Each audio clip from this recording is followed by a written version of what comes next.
shrinking Euphemia to present her to Lady Courtland. Miss Stride looked to right and left like a trapped animal, but since she desperately needed the money Augusta was to pay her, she stiffened her threadbare velvet spine and led Augusta towards where Lady Courtland was standing. An extremely tall woman, the lady looked down at Augusta's crocodile smile with eyes that were as hard and sparkling as her diamonds. Miss Stride gave an apologetic cough and made the introductions. Lady Courtland haughtily held out one finger for Miss Harvey to shake. Augusta, however, seized Lady Courtland by the whole hand and wrung it fervently. "So pleased," she simpered awfully. "'Tis so kind of your ladyship to invite me on this monstrous genteel occasion." "I did not invite you," snapped Lady Courtland. "I was under the impression that Miss Stride was bringing a friend."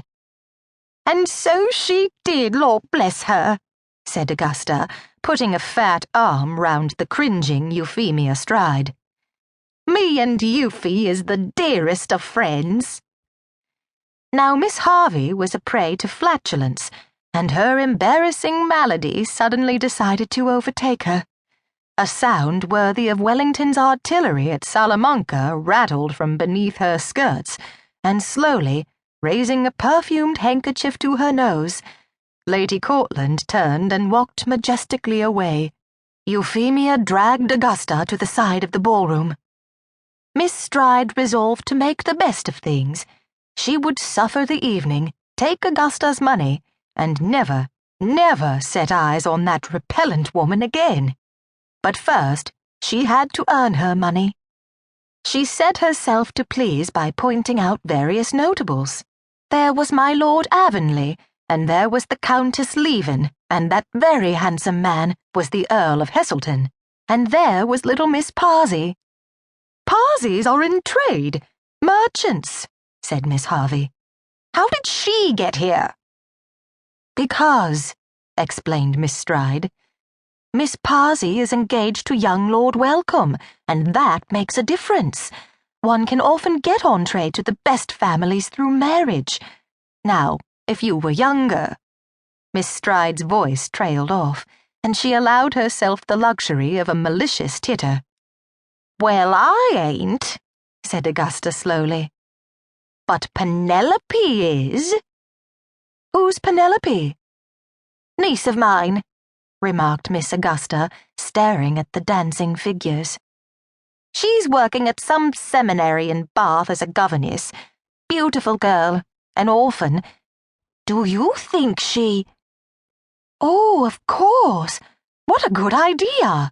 exclaimed Euphemia Stride, who privately thought that Miss Harvey would need a great deal more than a beautiful niece to make even the smallest crack in the social world. "I'll see," said Augusta. "I'll see. Meanwhile, I may as well move about and meet these grand folks." "I wouldn't do that," exclaimed Miss Stride in dismay. "Why not?" said Miss Harvey. "You saw how civil Lady Courtland was with me." And to Miss Stride's horror, she wandered off in the direction of the row of chaperons. "How do?" said Augusta cheerfully, smiling her widest until her teeth seemed to stretch to her ears. "May I present myself? I am a great friend of Lady Courtland." The lady she had addressed sat looking up into Augusta's glittering smile as if she could not believe her eyes.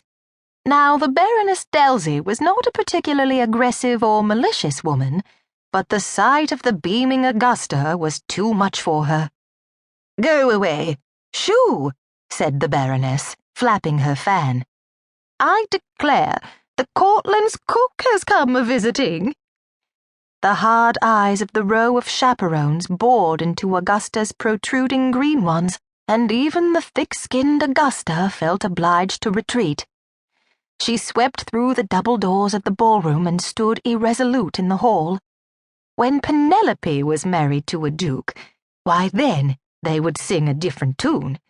She realized with a start that in her mind she had already invited Penelope to London, and to make up for some of the cost of bringing her niece to town, she would cut